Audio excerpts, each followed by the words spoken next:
Hey, everybody. Welcome to day 2, Breakfast with Bob from Hotel West End in beautiful Nice. My name is Bob Babbitt. We're brought to you by Master Spas, SFuels Go Longer, HOKA Let's Fly, deboer Wetsuits, Forum Smart Swim Goggles, Zoot Sports, the original triathlon brand, Quintana Premium Plus Sports, and of course, our Challenged Athletes Foundation. We're in year 30 of CAF. We've now raised $159 million and sent out over 44,000 grants to challenged athletes in 73 countries and all 50 states.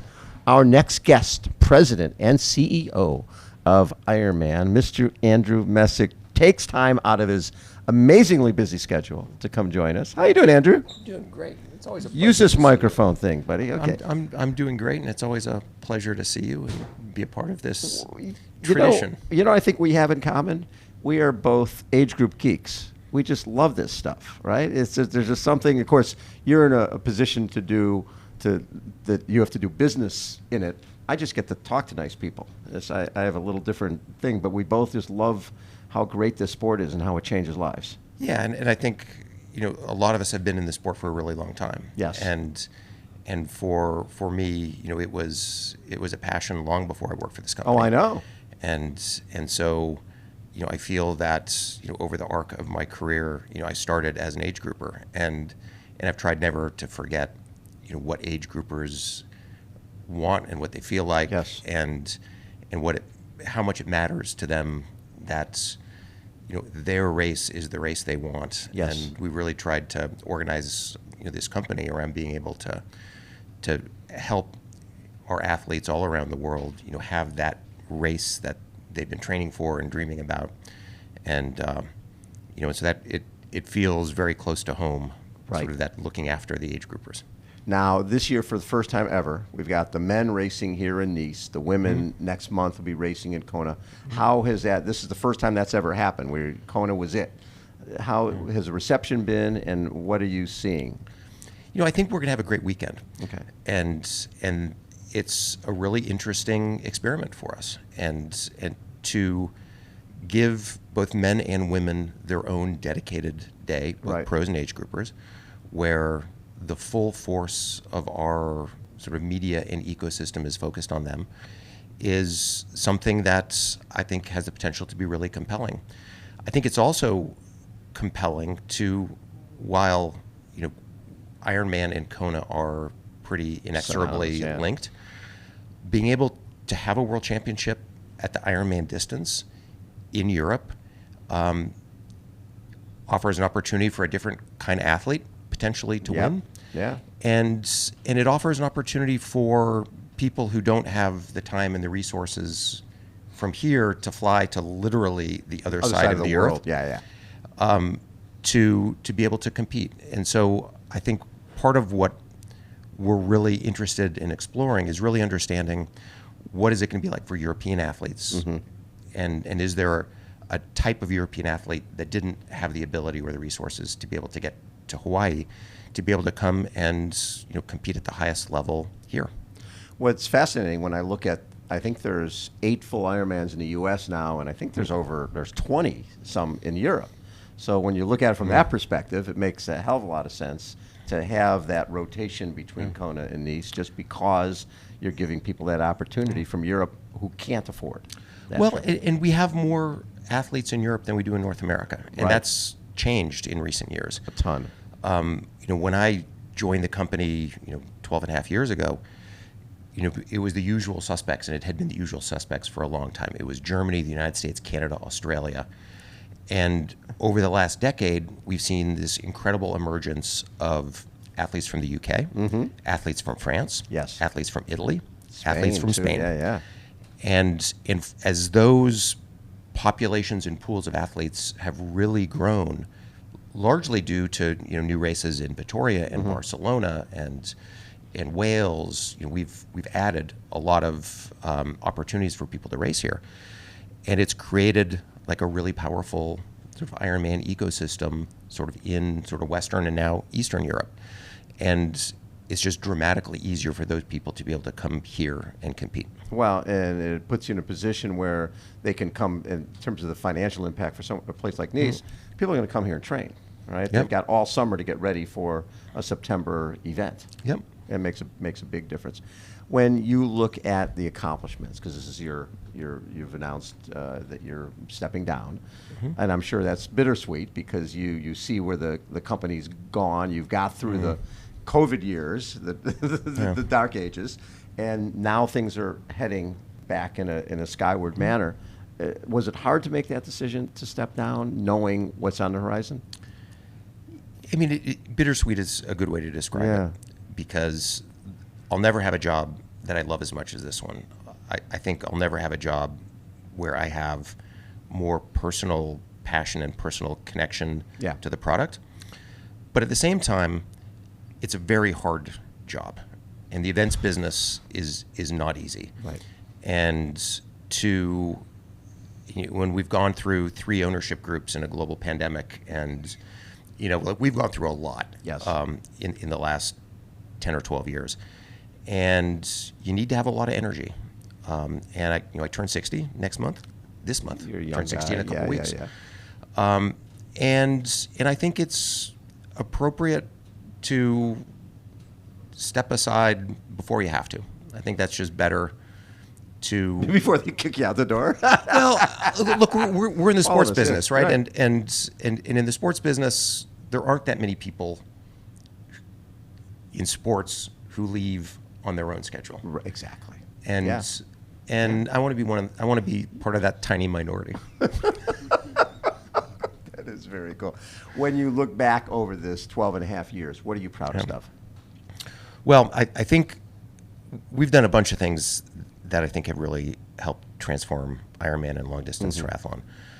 We've expanded the footprint of Ironman and Ironman 70.3. No question, yes. And there's more races in Eastern Europe, there's more races in Asia, there's more races in Latin America, there's more races in our core markets of Western Europe, Australia, New Zealand, and North America. And when you go to our World Championships, what you see is this incredible proliferation of pools of athletes from Chile, from Argentina, from Poland, from Estonia, from Kazakhstan, from all over the world. And that just didn't exist 10 years ago. No. And those people, despite the fact that they have different languages and different cultures and different, that doesn't matter. Like, Triathlon, its own language. At their heart, we're just all the same. We're all geeks in a Speedo. That's basically it. We're trying not to get burned running out in the sun. And so that expansion, I think, has been really, really remarkable. Yeah. The other thing that I think we've really done right is the expansion of the 70.3 World Championship. Yeah. And going from Clearwater and then Las Vegas, which were like highly U.S.-centric, so-so races, to what we've experienced and what we all experienced just 2 weeks ago in Lahti in Finland. I heard it was amazing. It was amazing. We had more than 6,000 athletes competing, 2 days. Women have their own day, men have their own day. And it was an amazing celebration of the sport, an amazing showcase of this great community. And I think most people didn't really know what to expect in Finland. And then they went to Lahti, and it was beautiful, and the people were friendly, and it was this incredibly welcoming place for our community. And the racing was remarkably good. Yeah. And so, next year we'll be in New Zealand, and after that we're going to be in this great place that I can't tell you yet. Nobody's watching. We can just share that with me. They are watching, Bob. but 25 and 26 are going to be fantastic destinations for 70.3 Worlds. And the idea that every year there's a different amazing place to go to, and you can bring your family, and you can make it a trip of a lifetime, and you get an opportunity to compete against the best people in the world. Feels like I think we got that right.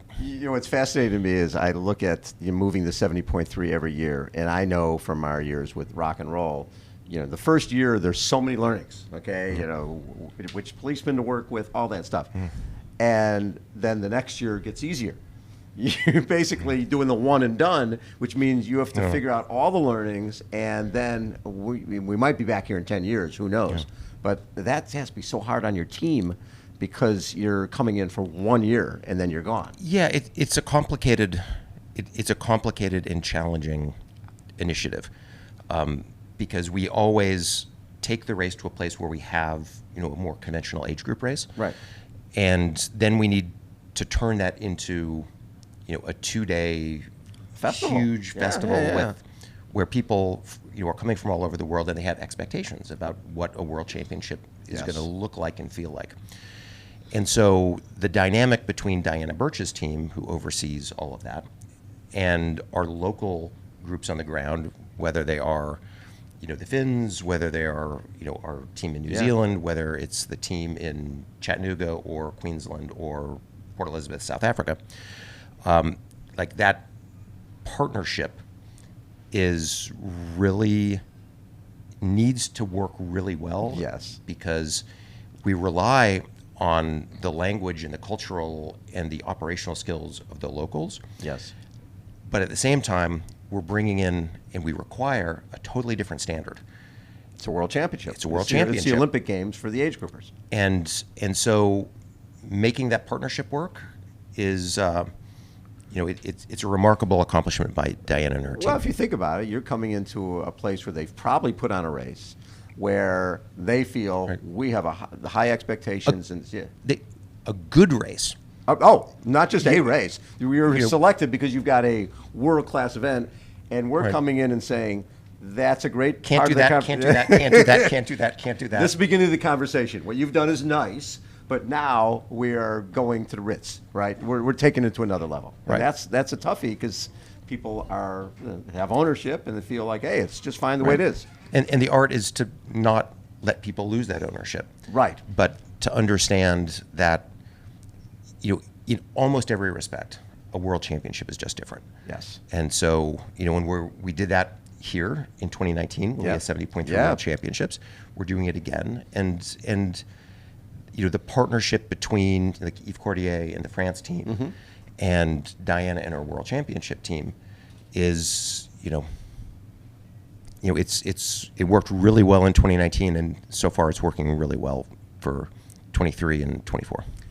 With your involvement with UTMB and with Hot Route and all basically you are an umbrella with endurance underneath it, right? There's triathlon, there's rock and roll, there's UTMB, trail running, Cape Epic. What have you learned from all of those? Because they're all so different.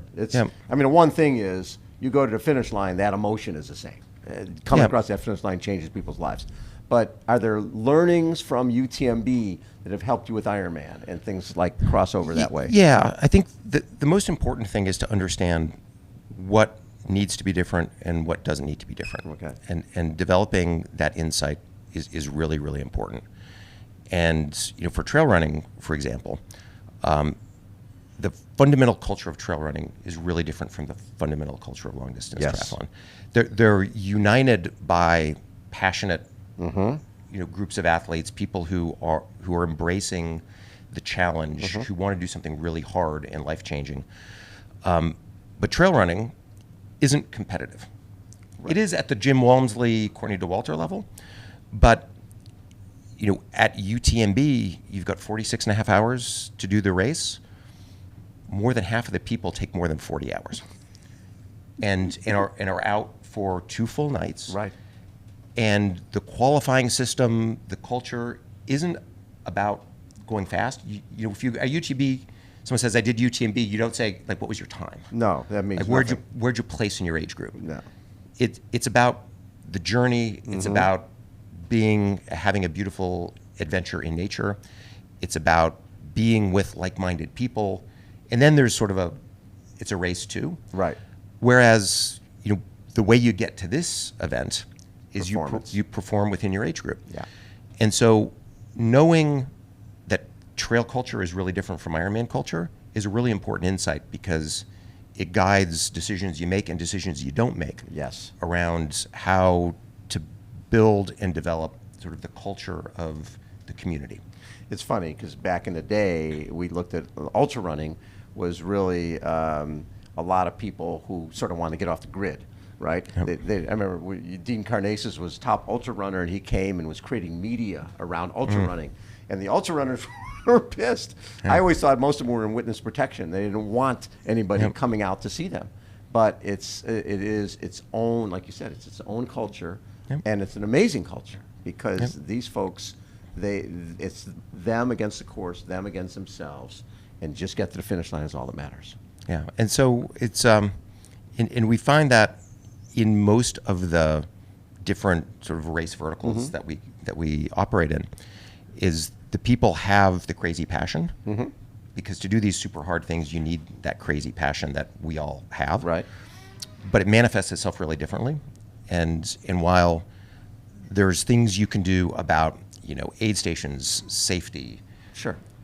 the fundamental building blocks of athlete experience, like those are things that we're really good at, and we believe we can scale, across events anywhere in the world. Like this notion of what really matters to the athletes, that super important but hard to measure thing called culture. Mountain bikers are different from gravel racers, who are different from road cyclists. Yes. And trail runners and road runners, are very different. But part of what we're trying to do in all of our areas where we organize events is to be welcoming and open, and have an open door to people coming and trying. Do you see a lot of crossover at this point? You see some. You'll get a Heather Jackson who will get in the gravel and has obviously been successful at the triathlon, and then she's doing UTMB and things like that. And I think for those of us that have a fair amount of gray hair and have been around a while, we've bounced around, and you do triathlon for a number of years, and then you're thinking, what's the next big challenge? And maybe that's a mountain bike stage race. Maybe that's going and doing your first 100-mile or 100-kilometer race. And so, certainly among the people who've been around a lot, like you see them all over the place at different events. And people come up to you, and I was like, I remember I raced with you 20 years ago. Exactly. And that's so cool. And so it's really that part's really fun.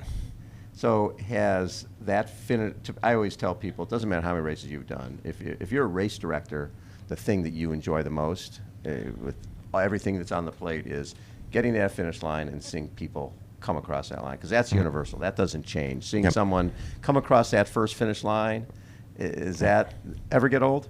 No, because from the very beginning how much it means to the athletes. Exactly.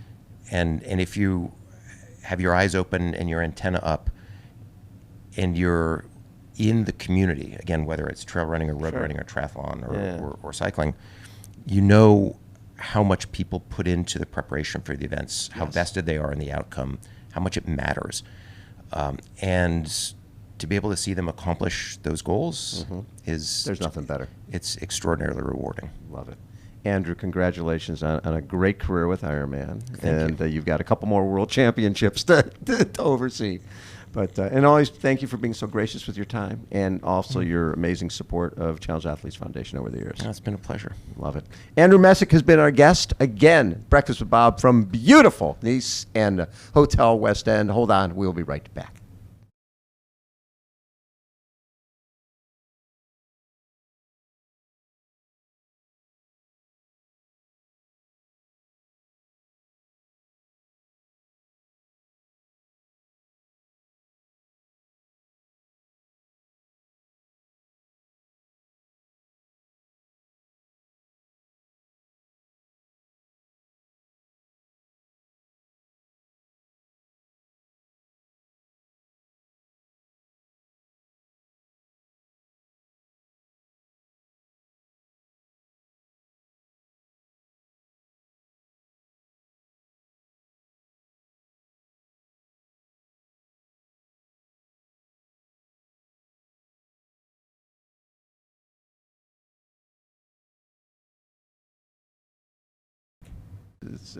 Sam, thank you so much for taking time. Will you be doing some other racing afterwards?